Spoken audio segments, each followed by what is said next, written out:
All right. Hey guys, hopefully you guys can all hear me. I'm excited about this in just terms of talking some special teams and some things that I've been able to kind of process and develop over the years in terms of how I would approach things.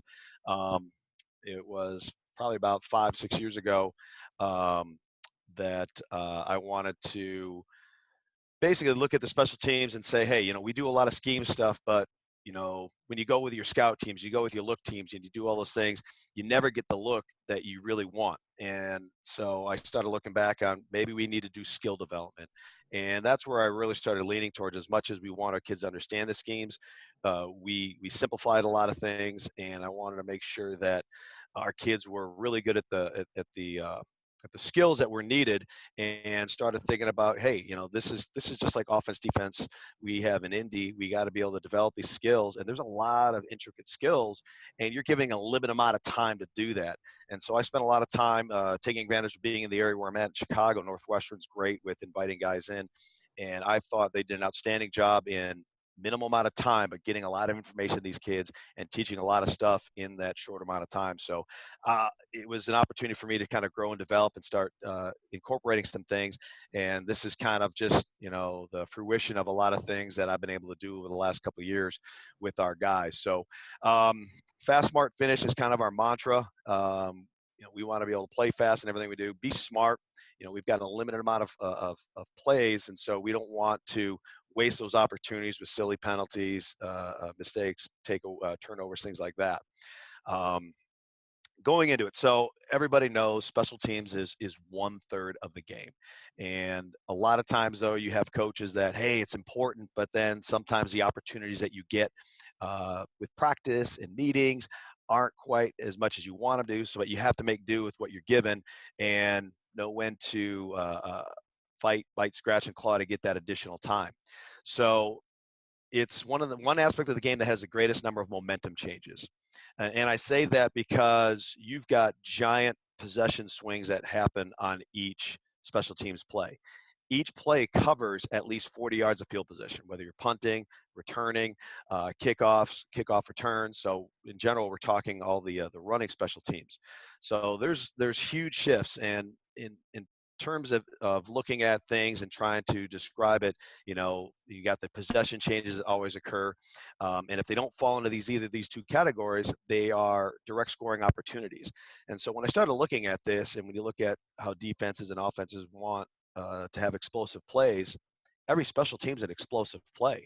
And so it's a one series where there's an explosive play that occurs, and it's something that's going to positively or negatively affect your team, or that opportunity that you might give your offense or defense in that game. So part of that was trying to change our kids' mindset in terms of, this is a series, this is an explosive play, a guaranteed explosive play that we've got to execute on.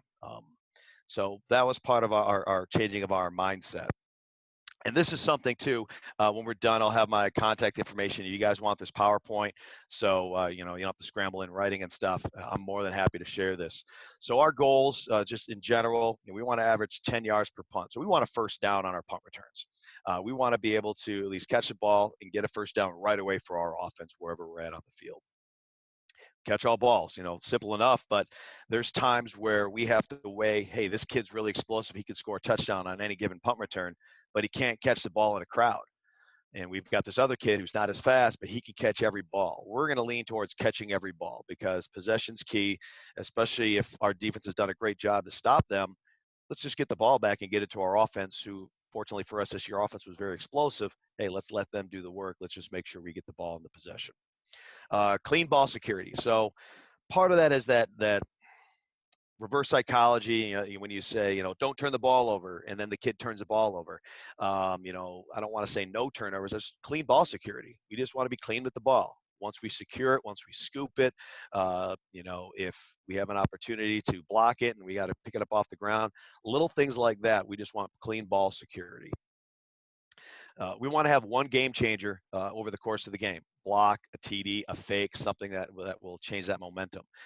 Fortunately, this year, our head coach was very awesome in terms of wanting to go for fakes, and was open to fakes and open to fake punts and onside kicks and surprise onsides and things like that. So it allowed the creative juices to kind of flow a little bit week in and week out.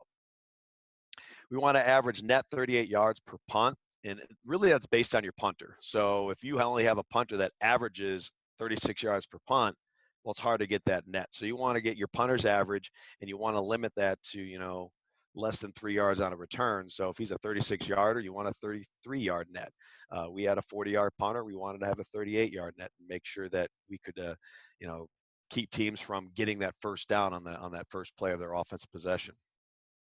Average kickoff starting point, 25-yard line or inside.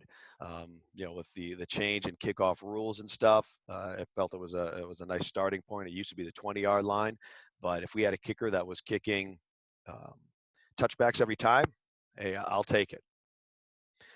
Kickoff return, the average starting point of 35 yards plus. That one where, hey, if we can get 30, 35 yards on return based on where we're catching it, that's an opportunity for offense to be that much closer. So make all kicks. Any opportunity we have to kick a field goal, hey, we want to make those things. Clean execution. So again, that reverse psychology, not talking about don't get a penalty or, don't do something stupid. Hey, let's be clean with our execution, guys. Make sure we understand where we got to go, what's our body position, what's our technique. And that's where a lot of our technique stuff comes back to all our drills. Hey, what drill is this that you're doing in this particular play or in this particular scheme? Just do that drill. Oh, I get it. And so we can talk to them in terms of the drill and the technique being the coaching point. So our overall philosophy, we want to create a sense of urgency for special teams. If you're not in the too deep on our drill days, so when we have a lot of drills and we'll do things pre-practice and we'll do some things during early week special teams periods and then also in the preseason, we want a way we can plug and play players. So, you got your 2D, they're going to work the scheme majority of the time.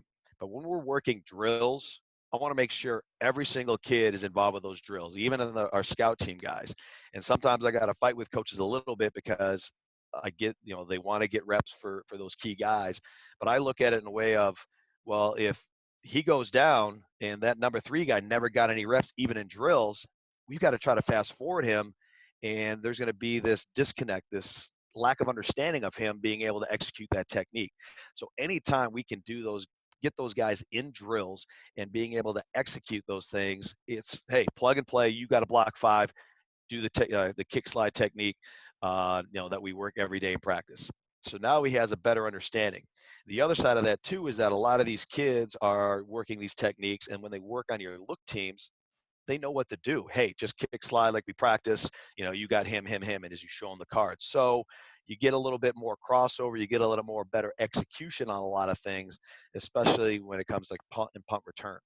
And then when we're getting these kids involved with meetings, so we can adjust as we get guys and injury bug hits, all those little things. So we want to create those opportunities where we can plug and play kids. And then we ought to make sure you monitor when you have healthy players get back. You can't forget about those guys. So if they were performing, and they were guys that were doing a good job, the other kids doing a good job, a lot of times it's, rob Peter to pay Paul. But because there's a lot of crossover in skills, I can put a guard at a tackle and move another guy up. So now we create opportunities to create depth from within when we get guys that are getting those reps and practicing.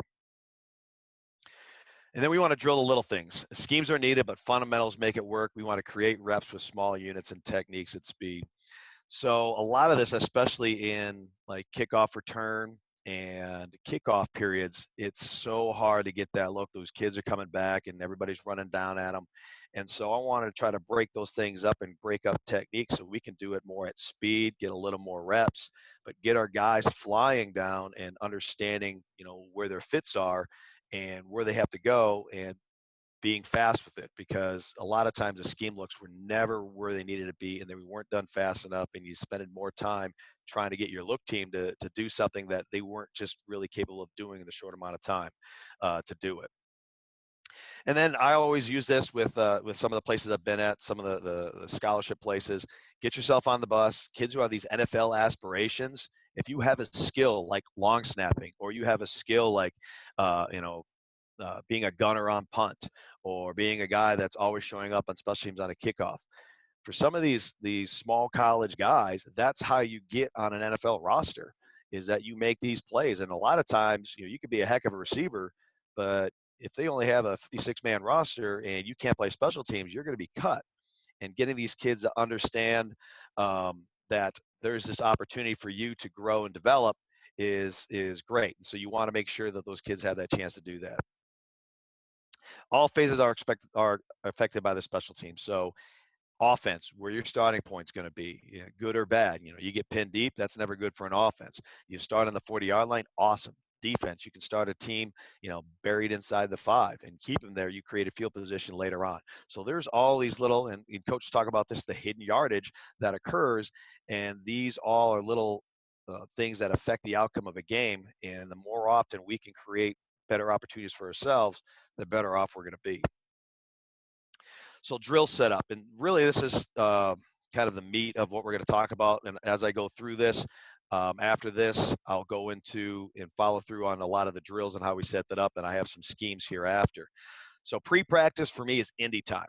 So a lot of the places I've been, you'll have 10 minutes of pre-practice, and you'll get guys that will go punting, guys that long snap, guys that do returns, things like that. And those are opportunities to get guys to, get some extra reps. So what I'll do is I'll take guys and do some punt drills. Oh, I'm going a little fast here. Oh, sorry about that. Not sure what happened there. What's going on its own. So I'll just leave it on this page. So pre-practice or anytime, you'll have, that time where I'll go punt and punt return. I'll take 5 minutes and we'll do punt skill drills, and then we'll flip around and we'll do punt block drills. If it's a kickoff return drills, we'll pair those guys together. We'll do kickoff drill in the beginning, and then we'll kickoff return drill. And so we're doing our individual time for those skills there. And then when we get into our unit times, I might take an extra 5 minutes to do a more specific drill. Or I'll take an extra 5 minutes to do some sort of, coaching point, maybe with the tackling drill sometimes too, especially with our punt teams.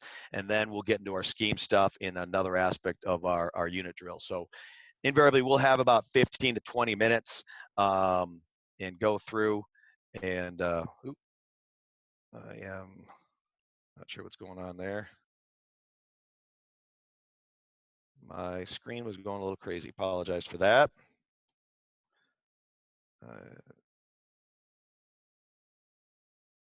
I want to go backwards to set up. So fighting for time, regardless of the head coach, is head coach's stated importance. So coaches will say it's important, and they'll give you 5 minutes for indie time. And I'm always going to try to fight for more. If I get 15, I want 20. If I get 5, I want 10. And justify it, like, hey, this is what I need. This is how it's set up in terms of these are my skills I got to develop, and this is how I want to approach things. Maximize your time you get, skills over scheme. So one of the things is I want to make sure our kids have a good grasp of the skills, because our schemes are simple enough, they can plug and play. Pre-practice is useful time. So anytime you have, 10, 15 minutes of pre-practice time, where it's dedicated for the kickers, returners, and stuff, you want to take your units and use that to work your drills. Use that to develop those skills. And maybe you get an opportunity to see something in a kid like, hey, this kid might be an opportunity to get him on the bus, to develop him. He's doing a great job in these skills. This other kid isn't performing as well.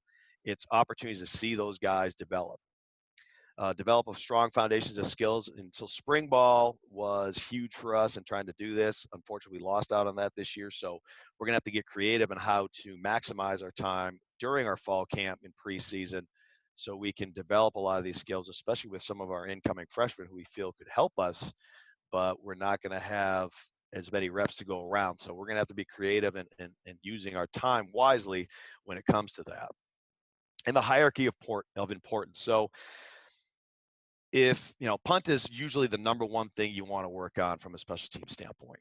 And then from there, it's really based on, we had an offense that was fairly explosive. So really, we had a lot more kickoffs per game than anything. So that was the next thing we worked on, and maybe it would flip from week to week, punt, block, return, or kickoff based on that. But they were fairly close in terms of opportunities. Our defense, would have opportunities to be very stout, and we'd stop people, and you know, we'd work on those things. But then again, we were very simple in what we were doing, and we were more of securing the ball for possession. So we didn't have a ton of schemes. We had a block and one holdup. That was it.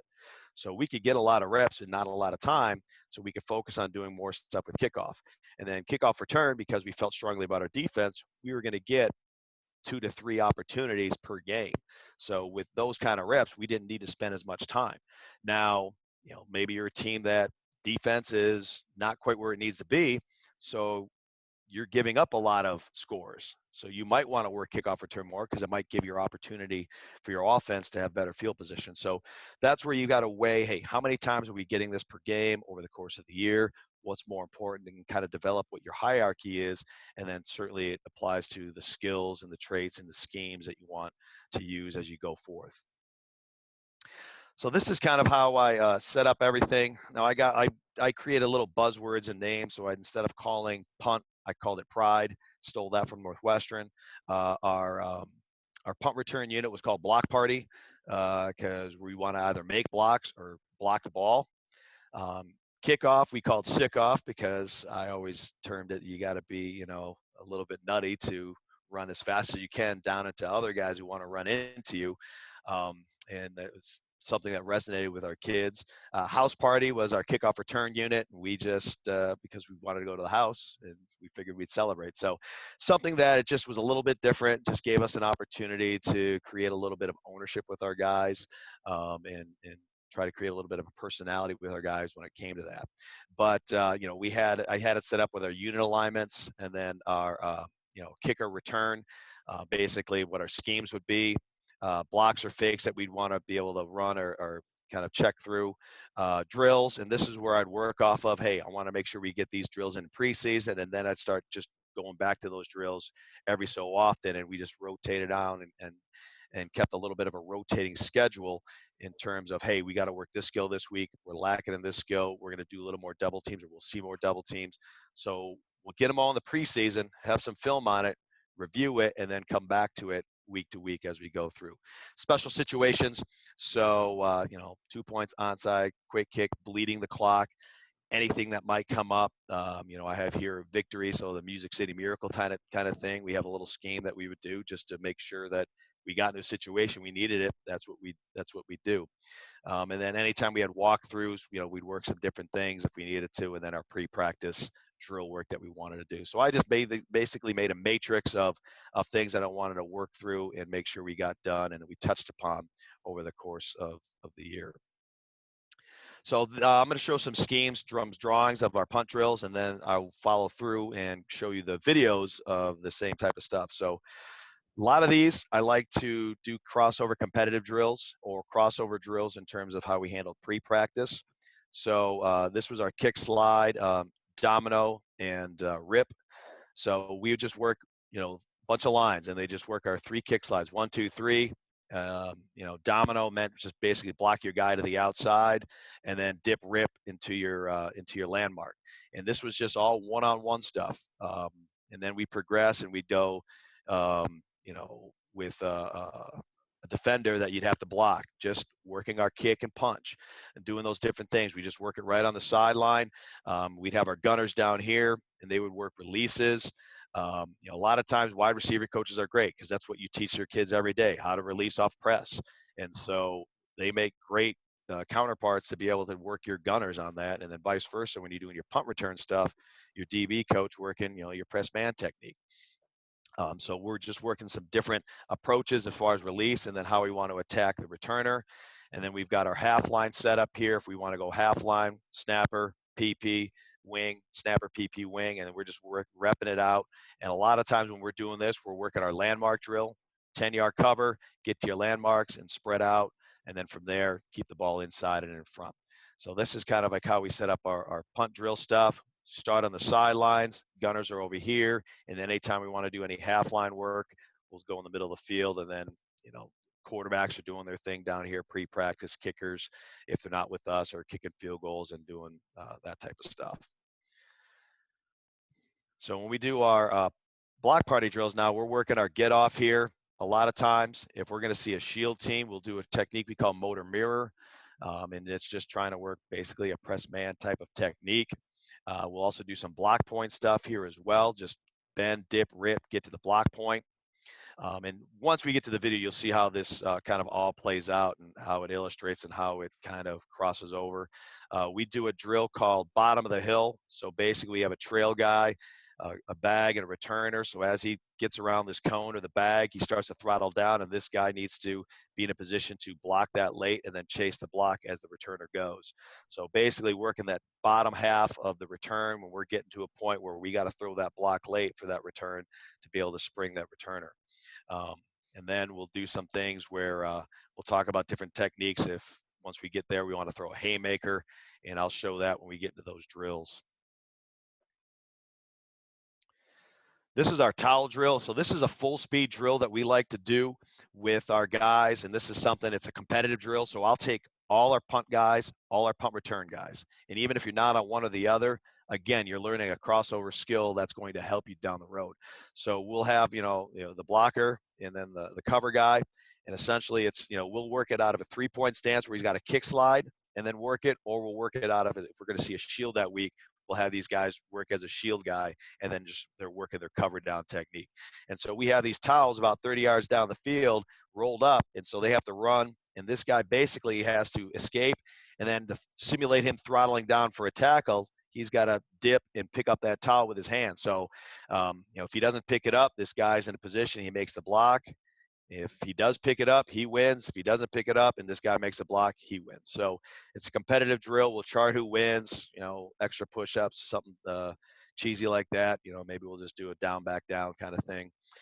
But again, it's a full speed drill. We've also added in a returner. So we'll work off of hash to the sideline, hash to the sideline. So now they got to make that block. These guys got to get off the block, and then it's a two-hand underhand tag on the returner. They can't reach tag one hand. It's got to be a two-hand underhand tag on the returner just to simulate a good body posture on the tackle. So kickoff drills, and it's funny, with the XFL, you saw how they were doing their kickoff, and essentially that was what we did for our drill, except we just work it with, our 6 interior guys. And we chopped it down. Instead of going 10 yards, we worked it at 5, and they're just working their punch, press, get off, escape, and get to the returner. And so it was very similar when I was watching the XFL. I'm like, well, we've been drilling that for the last few years. So the college football decides to change to that format, we'll be all set. But it's a great close quarters drill. When you're within 5 yards, you got to punch, press, disengage, get off that block, get to the returner, and then just pursue and keep that good inside out angle. Now you can take your returners. It's good training for them to be able to make a one cut, try to find that hole. You get a guy that's back here, you want to try him as a returner, and he starts dancing. Probably not your guy. So again, you can still work some crossover skills in a competitive situation here. And we'll take all our kickoff guys and all our kickoff return guys and just throw them in the lines and let them go after it. Even if you're only on one or the other, hey, it's a crossover skill. You never know. This was a drill that, we just wanted to work some avoid. We'll offset it. These are basically just garbage cans or dummies. And so they'll just work a counter step across, dip, rip, and then track the ball, keep the ball inside and in front. So he's got to keep a near foot shoulder, and this guy can, basically go try to blow him up. But as these guys go, it's just a two-hand underhand tag as they approach. So he wants to be fast, force to cut back, and he wants to come off his butt, and he wants to be in a position to be, finishing on that tackle. So again, it's a full speed drill, so we can just work on angles of attack and working it fast. This last drill is specific for our fold players. So when I fold these guys back, I don't have them really fold and wait. I have them fold back, and what I tell them is, they're a lot like a deep quarter safety. Oh, oops, I gotta go back. They're a lot like a deep quarter safety. He's gonna fold back and wait, and once he sees a window to the ball, he's going for the ball. And so if the returner's coming towards him, he's gonna fold in, find his window, and he's gonna fill and go. This guy's going to flow on the backside, and when he sees his window, he's going to track the hip and go. So these guys are straight ball guys. Our kicker is going to be the safety, and he's just going to shadow on top. So that's how we work this drill. I've kind of progressed a little bit, and I started working what I call – I can't. I'm thinking I'm on huddle. I started working my interior guys, which are my fives right here. And I have one basically go spill and the other guy go over the top like a linebacker just to give myself an extra flow guy. And it's something that we just try to do to gain a guy into the hole. So that was just something new this year. I started working with those guys to try to get an extra body to where they want to break that return. But essentially, these guys are the contained guys, so they got to get to ball depth. He's going to get the ball depth, and once he does, his rule is to trim the fat. So as the returner goes away, he's staying at ball depth. I don't want this guy to be here and then start running this way. He's going to follow it all the way from behind because the guy cannot cut back. We have other guys for that job up here that should be able to contain it if this guy doesn't get it and our kicker doesn't use the sideline. So this is a drill we work fast. I'll usually have dummies here, you'll see, as landmarks just to give them something to fold into and to work to. And then once they get going, it's just move, move, move.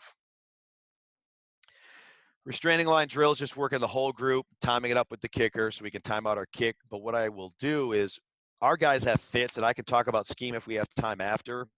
So basically, their fits are off the ends, the fullbacks, and the returners. So essentially, it's like gap sound football and defense. These front five guys, I really kind of disregard because I expect these guys to beat them in space and to get to their fit. So these guys fit inside the fullbacks. They're outside the fullback. He's outside the end, and as their fits move, they move.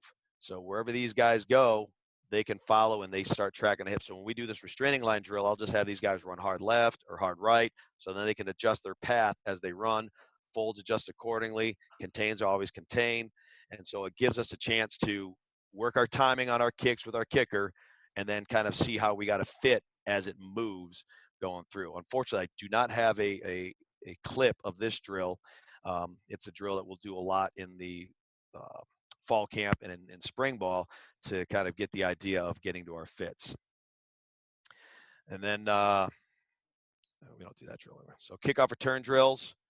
Essentially, we'll set up on the sideline, and we're basically a J drop team. And if you're more of a head up team, you could adjust your technique accordingly. So what we do is we want to make sure we leverage our guy and block him away from where the return's going. And we'll work basically, if you have leverage, keep it. If you lose it, you want to get leverage back. So we'll also work this drill where this guy's going to try to backdoor him, and he's got to flip around and basically quick flip and then block him the opposite direction again just to get body on him. So we'll work kind of a worst case scenario with this drill, going speed, keeping the leverage, and then when you lose the leverage, getting it back and basically flipping around and blocking him. This other drill, and this is one of my favorite drills I like to do on kickoff days, is fly zone. It also crosses over for a great kickoff return drill. We have a box down here about 25 yards away. This guy's about 7 yards off. This guy's on the hash. He's sprinting down as fast as he can. He's getting into a position to block him, and he can go block him with leverage, or he can regain, get it, and wheel around and block him the other way. But he wants to block him in this block zone and prevent this kickoff guy. His job is to run through, and we have a cone right here. All he has to do is run through and put his foot on the cone. This guy cannot run out of the box. He's got to run through the box, and this guy's got to keep him from stepping on the cone. If he gets him past the cone, he wins. If he touches the cone, he wins. It's a great full speed drill, and it gives our guys a chance to really work the skill at speed. And I'll do this in lieu of doing scheme stuff because to me, this is where you win the battle. This is the front line guy that you got to beat. And so we get guys that can win this battle in this drill, then this guy's got to be first and foremost on our kickoff team. If we get a guy that nobody can get around and he's blocking, he's going to be a frontline guy. So to me, this is a great drill to really see what a guy can do and what his skill set is as far as this technique goes with our kickoff return. And then we basically just, when we do our kickoff return stuff, I basically go half line. We'll go full line going this direction towards the end zone. We got a half line back part of our return. So our fullbacks, our ends, working this side of the return. And we just split it up so we can get more reps. These guys know who to block up front with their count. These guys know who to block up front with their count. And we can kind of go full speed in a short quarter. So we'll bring them down a little bit so they can adjust their timing. And then we just want to go fast, fast, fast and block these guys in space. And it just gives us a better chance to work it at speed and a better opportunity to get our guys to track guys, figure out where they're going, and then adjust if, they try to make a move or dip and rip or, split that double team. And to me, it's just a little bit better than trying to go full scheme. You get your kickoff team running down, and it just looks sloppy. So I always like that half line thing. When we go like a full team, it might be more of a walkthrough pace so they can kind of see how it goes and unfolds, on our Thursday or Friday practice. So I'll bring this back up here for you guys to write down and jot down if you want a copy of that. And I'm going to go pull up the huddle film right here so I can show you and give you a better sense of what we try to do.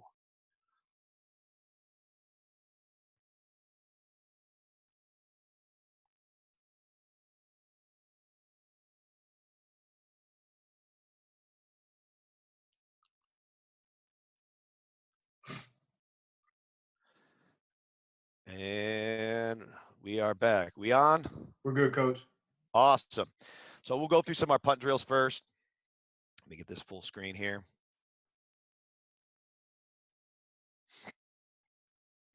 All right.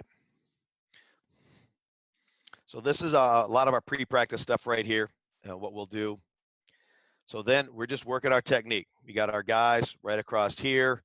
Our snappers and our punters, our gunners are down here. Our snappers and punters are, somewhere else in the field doing their stuff. But we're just working our technique here. This is early on in the season, just working our kick slide. 1, 2, 3. And we want to stick that back foot. A lot of guys will, it's like a T-step, really. But you want to stick that back foot, give yourself a brace, and then we domino out. So we want to stay square as long as possible.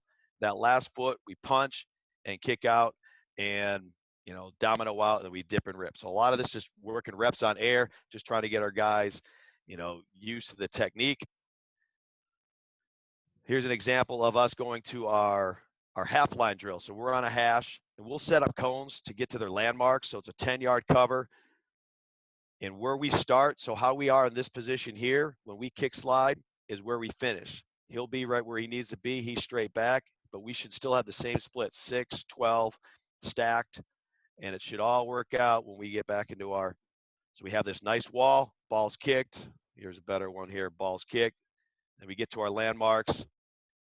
These guys are ball guys, so they're just going to go for the ball. He's a landmark, and we have rules based on what their landmarks are. After 10 yards, it's get to the ball, keep the ball inside and in front. So he knows he's a contained guy, and then he's keeping the ball inside and front, keeping the ball inside and front, our safety valve. So this is something we do a lot, working our kicks, putting it all together, going on air if we're not doing a heavy contact day or we're in no pads. This is a great thing to do to get our kids to understand where we got to fit.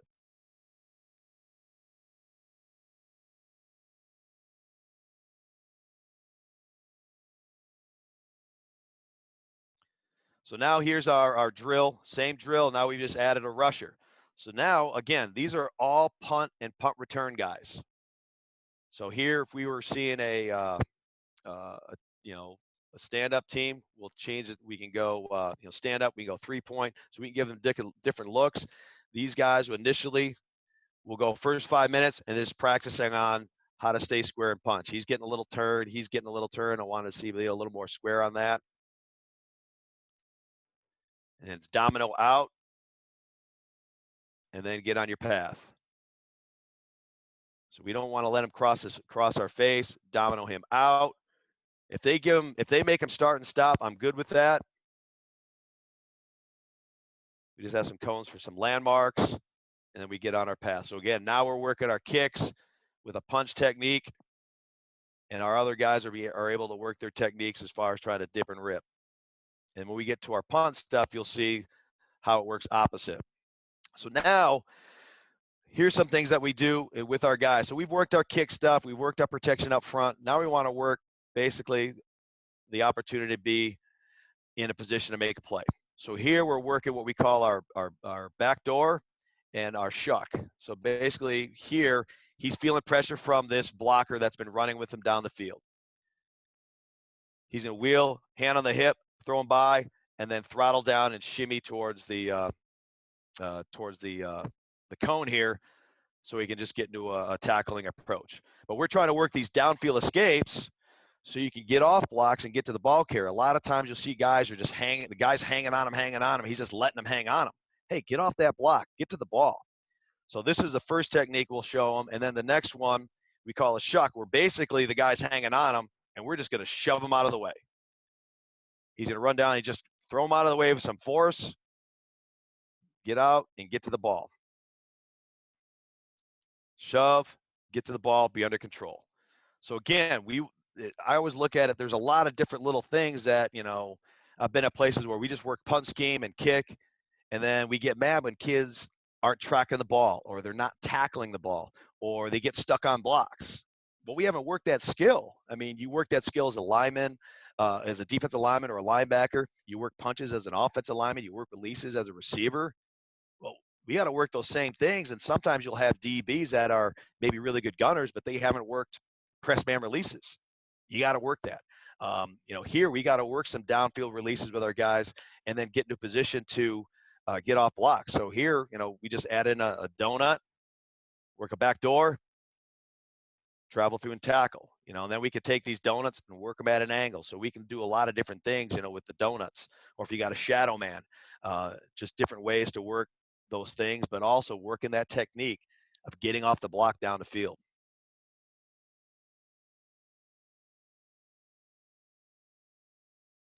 So this is a leverage drill, and all it is just an open field drill, and this is really good for kickoff and punt. And we just take a coach, throw it down to a returner, and move things in space and be under control. That near foot shimmy, a lot of that same stuff that, the Pete Carroll type of mentality, a lot of the stuff that USA is doing with their tackling stuff.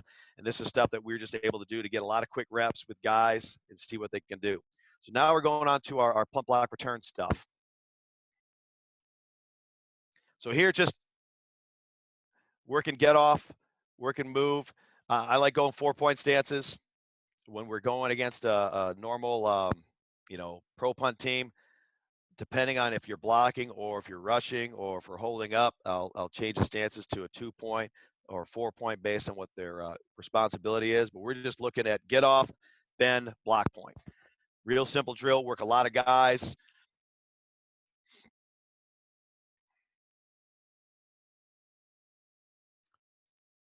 So now we're doing a similar drill here, but now we've got pressure. So he's got that blocker on him, and he's just got to dip and rip through.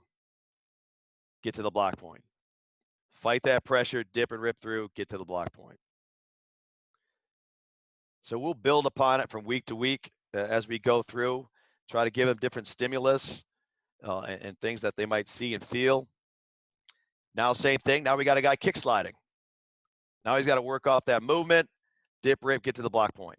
So again, we'll have all our punt and punt return guys here together. He's working his kick. We're just telling him, hey, just be generous on the punt, because we want these guys to feel that dip, and we'll get into a competitive situation where, we'll treat it like a one-on-one.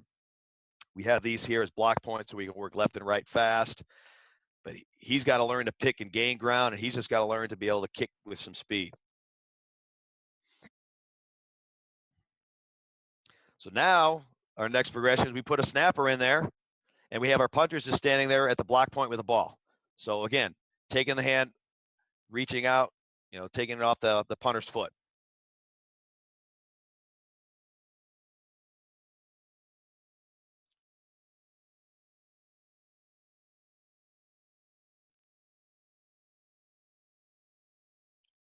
Oops.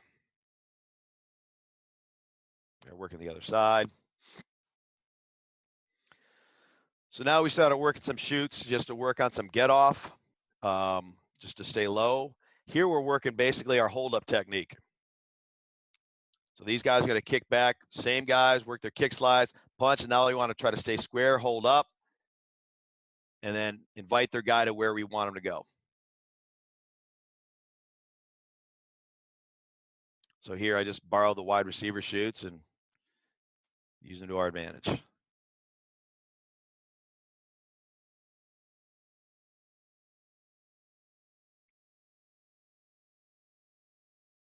But again, we can use this as a competition drill where now we want these guys, yes, to work their hold-up technique.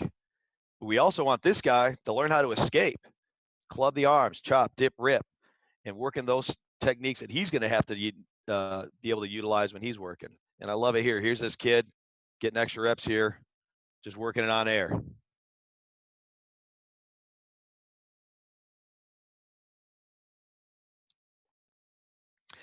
So now this is where we start working some of our techniques that we have to work against shield teams. So this is our motor mirror drill, and basically it's just a quick shuffle. If he outside releases, we're going to one-hand punch, turn and run.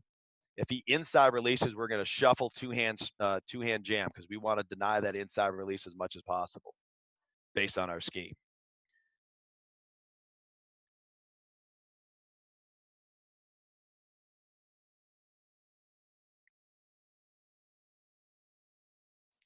And this is what we refer to our guys as top of the hill at the kick.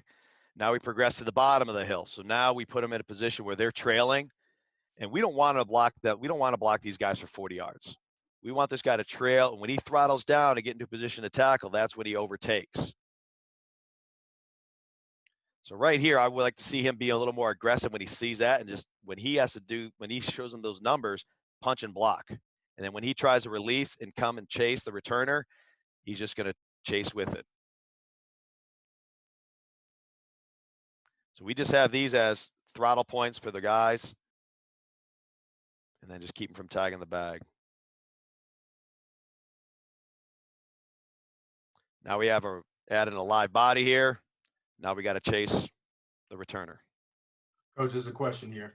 Yes. Are y'all pro punt or shield, and why? We are pro punt. Probably because most of the head coaches that I've worked for, that's just their preference they've been. You know, one of the things I like is that that's all I've really done. Other than one season we did shield, and it's probably what I'm most comfortable with. But one of the things I do like about the shield is that I see how other teams defend it, and I get paranoid about fakes. So I get fairly conservative with shield teams. It's probably what they want. You know, I'll send 3 or 4 here from time to time, but I always make sure that there's a guy watching things. And but I see other teams that just bail out and try to get a return all the time, and you can have a punter literally run 40 yards down the field for a first down.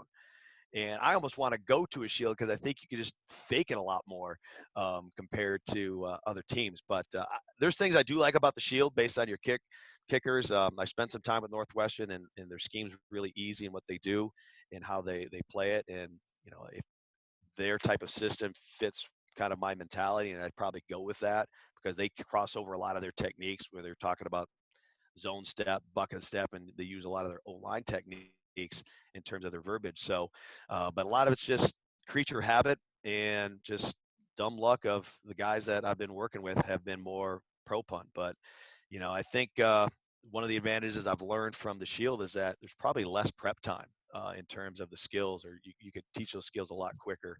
I do think if you've got a good snapper and a punter that can get that ball off pretty quick, it could be pretty advantageous. So, you know, it's something that year to year I'll always debate and talk with our head coach about. Is like, what do you think? You know, is there room for us here? Can we do this and go from there? But, you know, I'm a guy that, you know, if you've got a way and it works for you, hey, roll with it.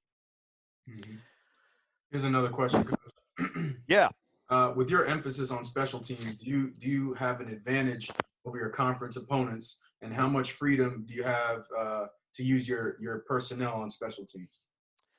Well, when it comes to, especially in this philosophy I took from, I like to think we have an advantage over our conference opponents. I think with our philosophy, what our head coach believes in, we were very successful with fakes this year, and we use it as a weapon. And it's something that we always look at as, you know, we've got some pretty good teams in our league, and, you know, we played Marion this year, and they were, you know, in the national championship game. So we got to find ways to create opportunities for ourselves.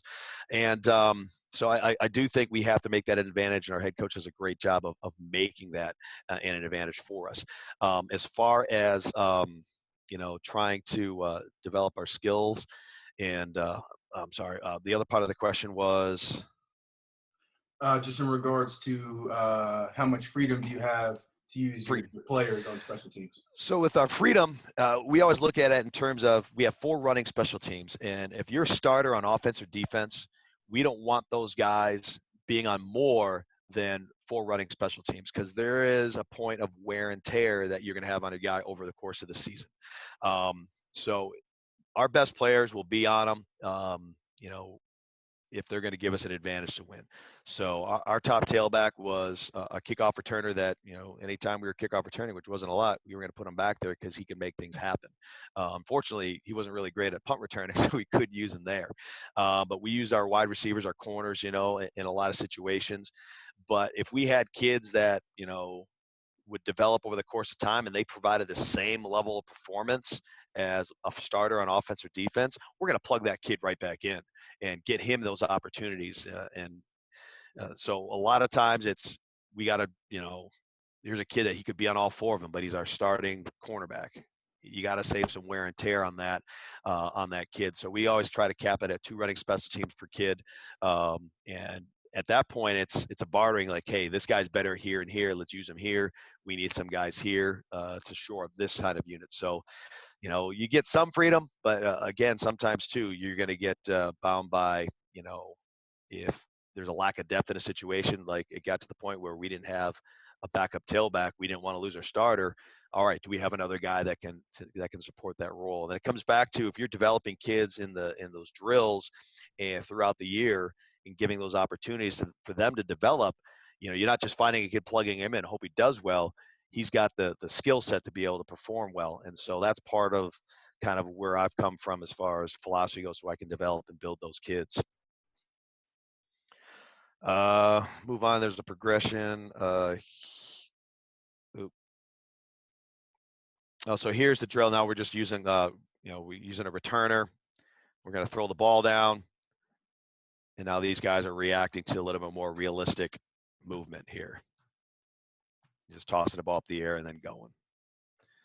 So that's our bottom of the hill concept. So we're working things when we're at that catch point. Last drill here is just for our gunners. So, as the returner is approaching him, he wants to work a shimmy technique and square him up.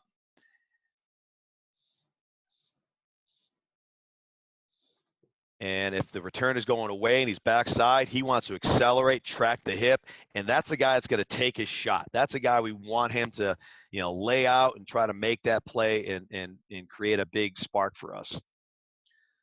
So here's some of our competitive drills. So this will be a lot of our huddle. What are you doing to me here? So this is our towel drill. So here we're working a little bit of a shield technique. He's trying to work and pick up that towel. He's just trying to ride and block. Now, a lot of times I'll try to talk to these kids about not trying to block him for 40 yards down the field, because that's not realistic. He's going to beat you. Initially get him.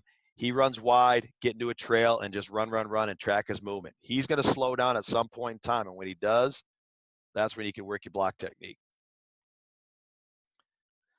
So now here, and we'll talk to our kids about this, if he gets beat, if he feels he gets beat, and he sees him slow down and he's close to the returner, which he's doing this a little too soon in my opinion, we do what we call a nameplate, where he just basically tries to cross in front like he does here and box him out. So we don't get that block in the back. He just tries to slice in front, slow him down, give this returner an opportunity to catch and go.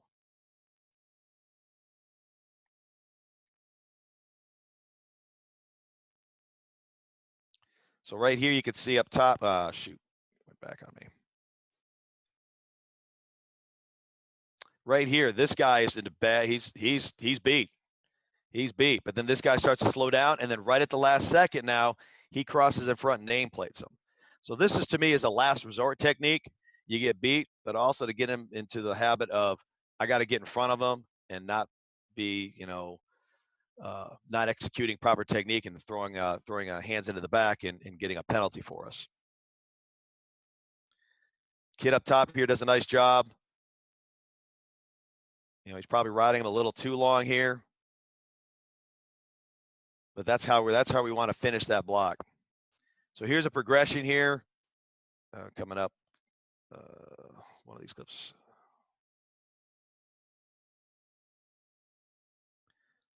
Now this is what we don't want either, is a kid slows down quick and he runs right by. So this is just poor eye placement for him. track the near hip, track the near hip. He's just running to run, looking at that towel. He's looking at the returner. We don't look him there. We want him looking right at that hip. Track, track, track, track, track, and block him.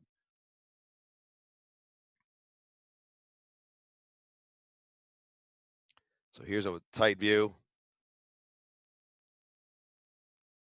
So if we get a guy that starts winding back and forth, he's slowing himself down. He winds once, block him and go. So now he's in a good trail position, trail. Now he's just got to, all right, he gets into position. He gets that block there.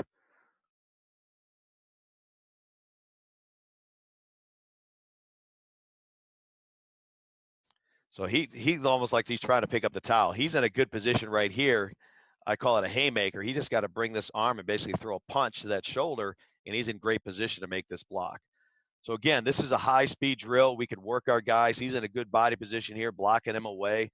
And again, this is something where I would do this as often as I can over scheme. I'd walk through the scheme and work this type of drill just to get some speed reps for our guys.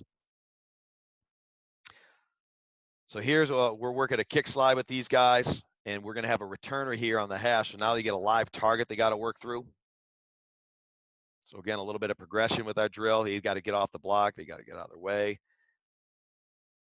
And these guys got a two-hand tag the returner. We'll use a coach to throw it just for accuracy purposes.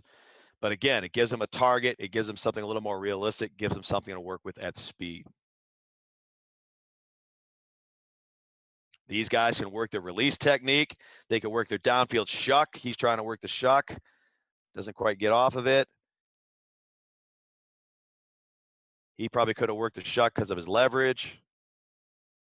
Just knowing that that was out of bounds. But again, here's an opportunity for us to put all the different skills we work pre-practice together in a full speed drill and something that's a little more realistic game situation where we can get some better execution as far as reps go. So this is just a pre-practice drill. We just vice tackling, working our approach, near foot, double uppercut punch tackle. And a lot of times, you know, our red jersey guys were defensive guys, so they were used to this, but we're trying to get our offensive guys to work the techniques as well. We're working, you know, the punch and press technique, trying to get our guys to get their hand placement right, snapping their hips. Again, we got some offensive guys here that, you know, maybe they're not used to this. A lot of the defensive guys were doing that. So we just grouped them all together and just rep the crap out of it. Again, offensive players just working some tackling technique. They don't get a lot of chance to do that. So this is our crossover drill that we do. First, we'll start kickoff, and they're just working their speed drill, dip and rip. Beat it with speed, dip, rip, and we just work right to the hash, and they work a shimmy on the hash. So here we're just trying to work through. We're in our indoor. Same thing, but now we're working our tackling dummies. Just working speed move, dip and rip. Now we have our backdoor technique. So they see this guy here. Backdoor, quick step, shimmy. Or backdoor, quick step, and tackle.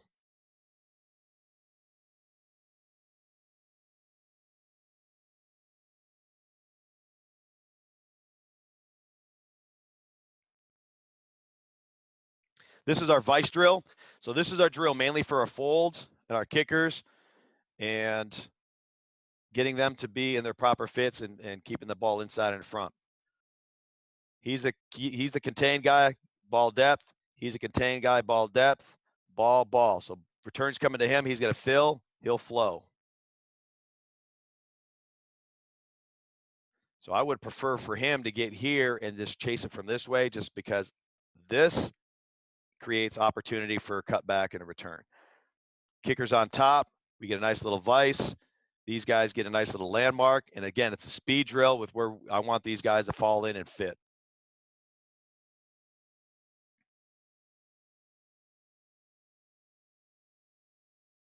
Perfect.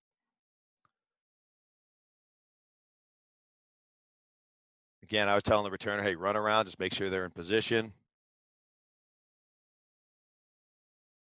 Nice job trimming the fat on the back side, giving them different targets, different landmarks. And you can see, shoot. One of the things we talk about as this guy comes across, you can see how this guy almost is shuffling himself as he comes. He gets close. He's in close proximity. He starts squaring himself up. All right. Because we want to make sure he can redirect. If this guy stops and comes against the grain, he can trigger and cut him off. He is the contained guy, trim the fat. If the ball's not coming at you, then it's not your play to make. So this is one of my favorite things here. I call it our mascot drill.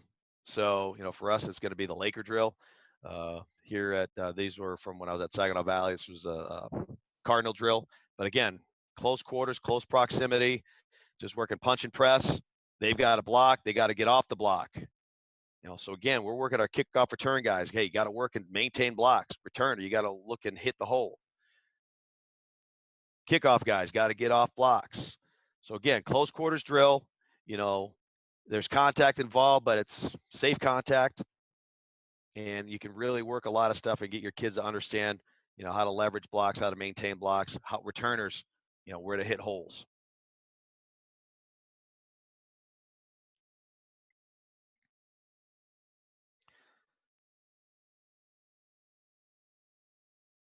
So now here's the same thing that we did with our kickoff, but now it's our kickoff return drill. So he's working our J step, punch, keep leverage.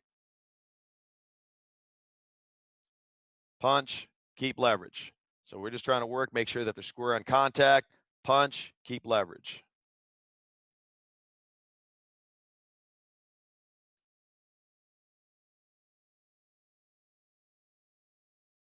And then we work it where we lose it, and then we got to regain it. So he cuts back against the grain, tries a back door. We got to flip around and regain that leverage now. So we wanted to block this way. We lose it. We just got to get a block now. Go get a block, run them by the returner. So we'll try to work the worst case scenarios, and hey, this is how you adjust. This is how you adapt. So it's the same drill. So we'll do that kickoff drill for 5 minutes, and we'll say, hey, now it's kickoff return emphasis, and we'll flip around. We stay in our lines, and we can bang out a lot of reps for both units at the same time. So this is just working our front line. They got their block guys. They're just trying to get leverage in space. So this is our fly zone drill coming up. Here's our box. This guy's trying to get, he's able to run him by the cone. Here's a better look. He does a great job. He does a really good job as well. Just runs him right out of it.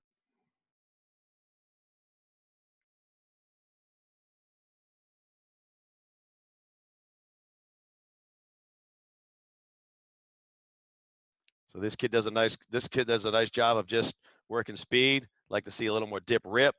Here, he gets a chance to run right by that guy. But here you get a chance to see your kids do a lot of stuff at speed, and if they can apply their techniques that we talked about week in and week out. Here he tries to work that back door, gets back into his process. So we can see if kids have a knack for blocking guys in space or just running by guys in space.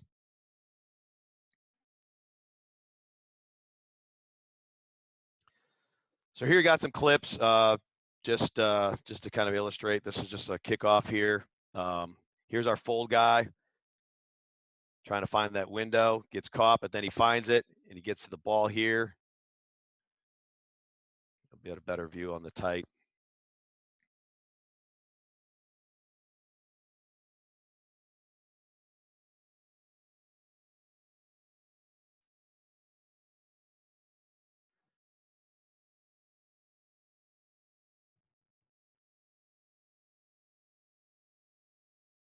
Guys do a nice job of getting off blocks and just getting to their landmarks. So all their fits, these guys are forming fits for the 4s and 5s.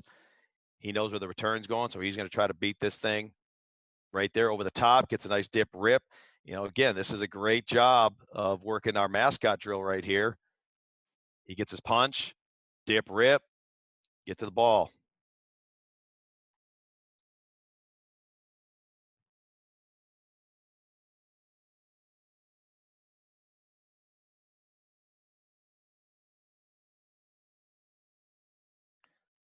That's just a great job by a 3 right here.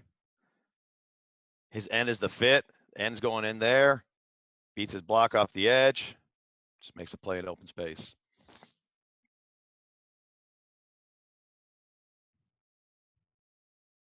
So here's some punt clips here, and here I'll be able to show you some guys working their shuck and their back door. I thought this was a good job of distribution for our guys, getting their landmarks on their initial 10, and then keeping the ball inside and in front. Working our kicks, punch, protect, get off the blocks. But now we've got guys to where they need to be as far as their landmarks go. Now it's time to get the ball inside and in front.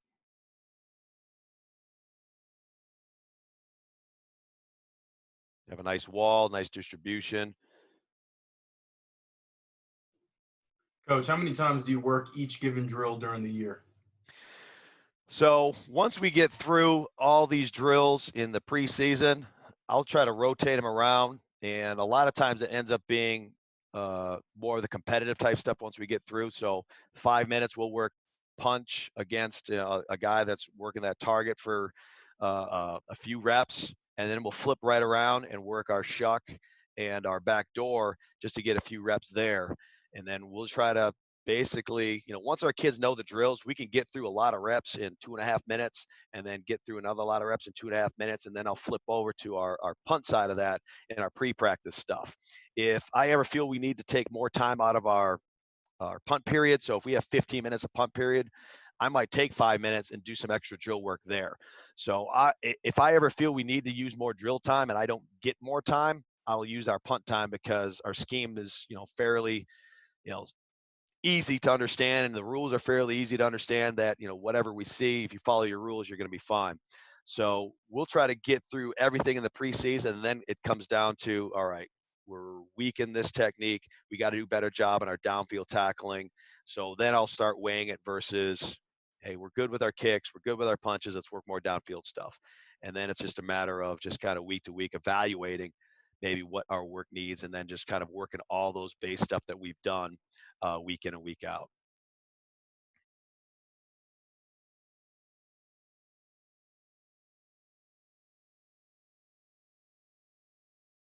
So this one, you'll see it on the tight. One of our guys does a great job of working his back door here, but then we had another guy do a great job of his shuck. See this kid right here. Number 4 is going to run down. Better job getting off that block. Now he's running. Finally, he just throws him out of the way, and then he gets in on the tackle.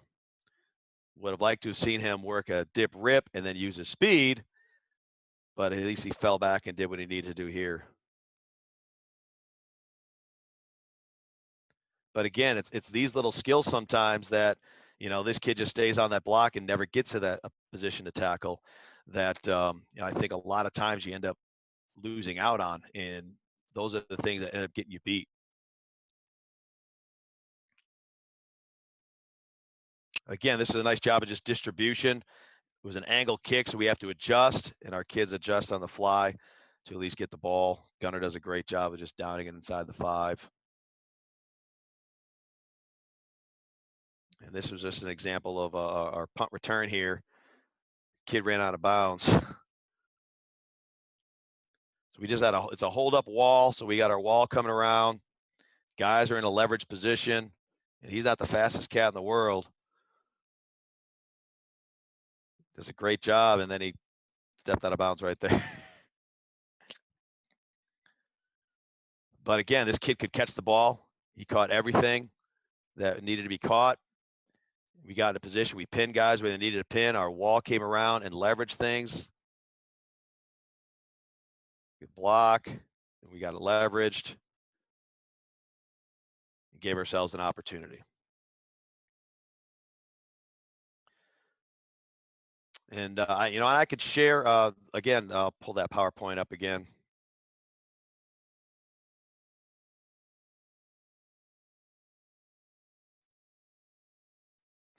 If you guys have any questions, you want that PowerPoint, talk scheme, but if you guys got any questions, hey, I'm more than happy to answer what I can, or if you want to just message me on Twitter or my email or shoot me a text, feel free.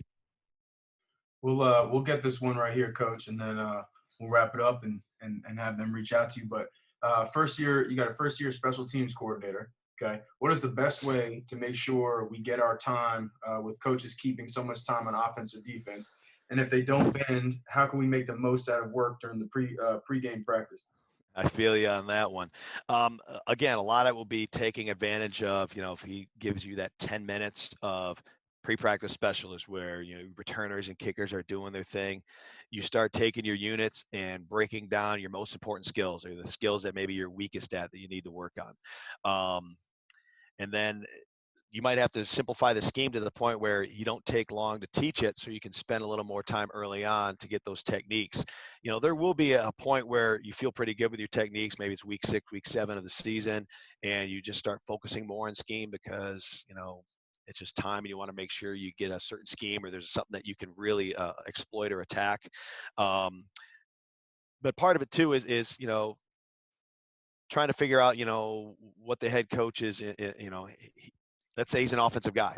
Hey, coach, you know what? If you give me 5 extra minutes, I'll get you that ball on the 35-yard line if you give me 5 extra minutes on the kickoff return. That's just going to help your offense, and it's just coming to in terms of, what's his mentality. A defensive coach, hey, coach, you let me work on this punt team more, and we get this covered. We're going to get that ball in pinned deeper. So, we're going to make that offense have to earn that thing against you guys. Little things like that. If in terms of trying to figure out, the best way to kind of implore him to, hey, this will only help us and this will help us be better. And then see if he's willing to give you extra time as far as like, hey, we could do it as a walkthrough period, and that's where you do your scheme, so you can spend extra time doing more drills. And so just trying to get as creative as you can, and the one thing is the head coach is the head coach, and he's going to do what he feels is best for the team, and you don't want to get into a pissing match. So it's kind of, there's been a lot of times where I had to fight, and I took what I can get and then got creative with what I got. Absolutely. Coach, I appreciate you spending some time with us and talk about some special teams. I apologize for what happened before. I think I figured it out on my end, but yeah, unfortunately, you got those incidents. There's some kids and weirdos and people Yeah, jumping on. Holy cow! I tried to tell you. I tried to tell you. So it is. I mean, it is what it is. I don't know. So what were they? They were just